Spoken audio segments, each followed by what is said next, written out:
السلام علیکم عزیز طلباء اور طالبات، امید کرتی ہوں کہ آپ سب خیر و عافیت سے ہوں گے۔ تو بچوں، جماعت ساتویں جماعت کو اردو پڑھانا ہے۔ عنوان ہمارا ہے اولمپک کھیل، جو کہ پہلے حصے میں ہم نے پڑھا جانا کہ اولمپک کے کھیل کا نام ہے، اور اولمپیا جو ہے یہ یونانی لفظ ہے جو اولمپیا سے بنا ہے۔ یونانی لفظ ہے اولمپک، یہ لفظ جو اولمپیا سے بنا ہے۔ یہ یونان کی ایک وادی کا نام ہے جو اولمپیا ہے، جس میں دریائے افون بہتا ہے۔ تو یہ اسی سے یہ نام پڑا ہے۔ اس کا حصہ دوم پڑھیں گے ہم آگے۔ تو جو لوگ ہم نے یہاں تک پڑھا تھا کہ یہ کب شروع ہوا ہے، حضرت عیسیٰ علیہ السلام کی پیدائش کے پہلے سے جب سٹارٹ ہوا، تو اس کے بعد آگے پھر جاری رہا۔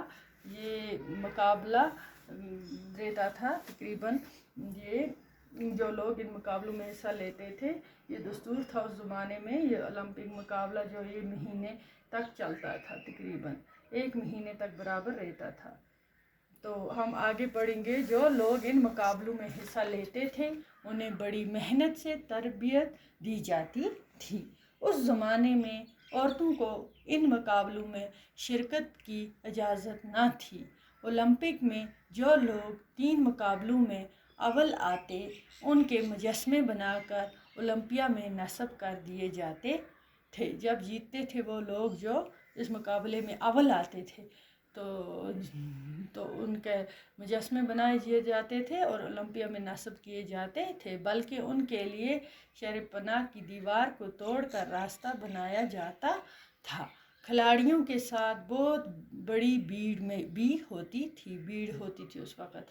اولمپک کھیل تہوار کے طور پر منعقد ہوتے تھے۔ ان کے شروع ہونے سے پہلے ڈنڈورچی تمام یونان میں اعلان کرتے تھے کہ اولمپیا کے مقابلے ہونے والے ہیں، اور اس زمانے میں آپس کے جھگڑے اور لڑائیاں روک دی جاتی تھی۔ اعلان کا مقصد یہ ہوتا تھا کہ ملک کے ہر گوشے سے لوگ بے خوف اور خطرہ مقابلوں میں شرکت کے لیے آ سکیں۔ بالکل خوف نہیں ہونا چاہیے۔ ان مقابلوں میں عورتوں، غلاموں اور غیر یونانیوں کو حصہ لینے کی اجازت نہ تھی۔ کیا تھا؟ ان میں عورتوں اور غلاموں اور غیر یونانیوں کو حصہ لینے کی اجازت نہ تھی۔ حصہ لینے والوں کے لیے یہ شرط تھی کہ انہوں نے کوئی جرم نہ کیا ہو۔ تو بچوں، یہ پڑھا ہم نے انشاءاللہ اس کے آگے بھی پڑھیں گے۔ تب تک کے لیے خدا حافظ۔